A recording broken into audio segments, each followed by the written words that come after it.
Γιατί οι Έλληνες πολέμησαν εναντίον των Ολυμπίων θεών, οι Έλληνες πολεμούσαν ενάντια στους Ολύμπιους θεούς και τις δυνάμεις τους. Αυτές οι συγκρούσεις συχνά παραμένουν στο σκοτάδι της ιστορίας. Σε αυτό το άρθρο θα εξερευνήσουμε αυτές τις άγνωστες μάχες. Θα ρίξουμε φως στους ήρωες και στις στρατηγικές που χρησιμοποίησαν. Ετοιμαστείτε να ανακαλύψετε μία διαφορετική πλευρά της Τρίας. Παρόλο που δεν υπάρχουν άγνωστες μάχες με την έννοια ότι δεν καταγράφονται σε κλασικές πηγές, μπορούμε να εξετάσουμε μερικά παραδείγματα όπου η σχέση Ελλήνων και θεών ήταν συγκρουσιακή.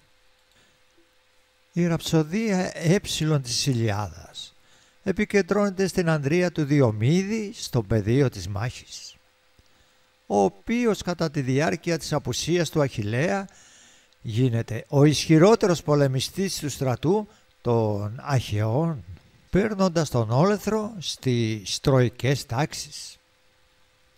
Ο Διομήδης, εμφανιζόμενος στη μάχη, σφαγιάζει μία δράκα τροών πολεμιστών, συμπεριλαμβανομένων και μερικών γιών του Πριάμου, προκαλώντας έτσι φόβο και σε πολλούς άλλους. Στοχοποιείται και δέχεται τις επιθέσεις δύο εκ των καλύτερων τροών στρατιωτών, του ημίθεου Ενία, γιου του της Αφροδίτης, και του τοξότη Πάνδαρου. Ο Πάνδαρος με ένα βέλος του τραυματίζει το Διομήδη, αλλά αυτό δεν επηρεάζει και πολύ την ικανότητά του στην μάχη. Ο Διομήδης φωνεύει το Πάνδαρο με το δωρή του και ρίχνει ένα βράχο στον Ενία, ο οποίος τραυματίζεται σοβαρά. Η Αφροδίτη τότε αναμειγνύεται στη μάχη σε μία προσπάθεια να σώσει τη ζωή του γιού της, τον οποίον αρπάζει και προσπαθεί να φυγαδεύσει. Ο Διομήδης επιτίθεται και τραυματίζει την Αφροδίτη, που ξεσπά σε κλάματα. Αφήνει τον Ενία και κατευθύνεται προς τον Όλυμπο για να παραπονεθεί στο Δία. Εν τω μεταξύ ο Απόλλων αρπάζει το σώμα του ανέστητου Ενία και προσπαθεί να ξεφύγει. Ο Διομήδης του επιτίθεται 3 φορές και αποθείται από αποστράπτον φως.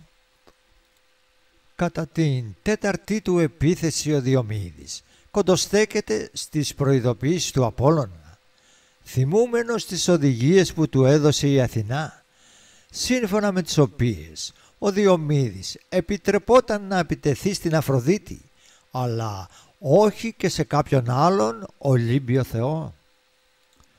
Αργότερα, σε άλλο σημείο της μάχης, ο Διομήδης μάχεται με τον Έκτορα και συγκρούεται με τον Άρη, τον θεό του πολέμου, που ήταν με τον πλευρό των Τρώων. Ενθυμούμενος και πάλι τις συμβουλές της Αθηνάς, ο Διομήδης καλεί τους στρατιώτες να υποχωρήσουν. Τότε όμως η Αθηνά τον ενθαρρύνει να ξαναμπεί στη μάχη, και αφού τον εφοδιάζει με ένα άρμα, αυτός επιτίθεται, καρφώνει το δωρή του στο σώμα του Άρη. Ουρλιάζοντας από το πόνο, ο τραυματισμένος θεός ανεβαίνει στον Όλυμπο μέσα σε μια στήλη καπνού, αναγκάζοντας τους Τρώες να υποχωρήσουν. Ο Διομήδης είναι ένας εκ των Αχαιών ηρωών που απέσπασε από τους θεούς ασφαλή ή σχεδόν ασφαλή επιστροφή στην πατρίδα. Παρά την ευνοϊκή μεταχείριση του Διομήδη προς το γιο της Ενία της Αφροδίτης, δεν κατόρθωσε ποτέ να ξεχάσει το βέλος που της έσκησε το δέρμα στα πεδία της Τρίας. Μόλις φτάνει στο Άργος ο Διομήδης, βρίσκεται προεκπλήξεως. Η σύζυγός του έχει ξαναπαντρευτεί και στη θέση του βασιλεύει ο νέος άντρας της γυναίκας του. Ο ήρωας διαπιστώνει ότι δεν επιθυμεί πλέον ούτε να τιμωρήσει τη γυναίκα του, ούτε να παραμείνει όμως σε αχαϊκό έδαφος. Έτσι λοιπόν σαλπάρει με τους συντρόφους του στην Ιταλία, όπου ιδρύει 2 νέες πόλεις. Στην Ενιάδα του Βυργίλιου, ο Διομήδης αντιμετωπίζει για δεύτερη φορά το παλιό του εχθρό Ενία, τον οποίον θα είχε σκοτώσει κατά τη διάρκεια του Τροϊκού πολέμου, αν δεν παρέβαιναν καταρχήν η Αφροδίτη και στη συνέχεια ο Απόλλωνας. Οι κάτοικοι του Λάτιου επισκέπτονται το παλάτι του Διομήδη με σκοπό να τον πείσουν να ηγηθεί των στρατευμάτων τους που θα κινηθούν εναντίον του Ενία. Ο Διομήδης απορρίπτει την προσφορά τους, ισχυριζόμενος ότι έχει ήδη θανατώσει πάρα πολλούς Τρώες στη ζωή του και ότι ο σκοπός της άφιξής του στην Ιταλία ήταν να ζήσει ειρηνικά το υπόλοιπο της ζωής του. Τόσο ο Όμηρος όσο και ο Βυργίλιος δεν προειδεάζουν τον αναγνώστη για το τέλος του ήρωα, με εξαίρεση ίσως ένα χωρίο της Ιλιάδας, όπου η Διόνη, η μητέρα της Αφροδίτης, περιθάλπει τη τραυματισμένη από το Διομήδη κόρη της. Λέει στη κόρη της ότι όποιος τα βάζει με τους θεούς δεν ζει για πολύ. Ωστόσο η Αθηνά εγγυάται στο Διομήδη την αθανασία, την οποία προόταν εξ αρχής για τον πατέρα του. Έτσι ο Διομήδης έγινε θεός και λατρευόταν με διάφορες ονομασίες στην Ιταλία. Στη Θεία Κομμωδία, ο Δάντης συναντά τον Διομήδη στον 8ο κύκλο της Κολάσεως, όπου βρίσκεται μαζί με τον Οδυσσέα καταδικασμένο σε αιώνια να είναι εγκλωβισμένο σε φλόγες. Το αμάρτημα για το οποίο, σύμφωνα με το Δάντη, καταδικάστηκε στην αιώνια τιμωρία είναι η κλοπή του Παλαδίου της Τρίας. Έκτορ και Αχιλλέας, θεϊκές παρεμβάσεις. Η τελική μονομαχία του Έκτορα και του Αχιλλέα είχε μεγάλη θεϊκή παρέμβαση, παρόλο που η σύγκρουση ήταν μεταξύ θνητών, οι θεοί διαδραμάτισαν καθοριστικό ρόλο. Η Αθηνά εξαπατά τον Έκτορα, προσποιούμενη τον αδελφό του Δίφοβο, βοηθώντας τον Αχιλλέα να νικήσει. Από την άλλη, ο Απόλλων, ο προστάτης της Τρίας, είχε υποστηρίξει τον Έκτορα νωρίτερα. Η θεϊκή παρέμβαση δείχνει ότι οι θνητοί συχνά δεν μπορούν να ξεφύγουν από τη βούληση των θεών, παρόλο που η τελική σύγκρουση είχε ανθρώπινο χαρακτήρα. Αχιλλέας εναντίον Σκάμανδρου Ξάνθου.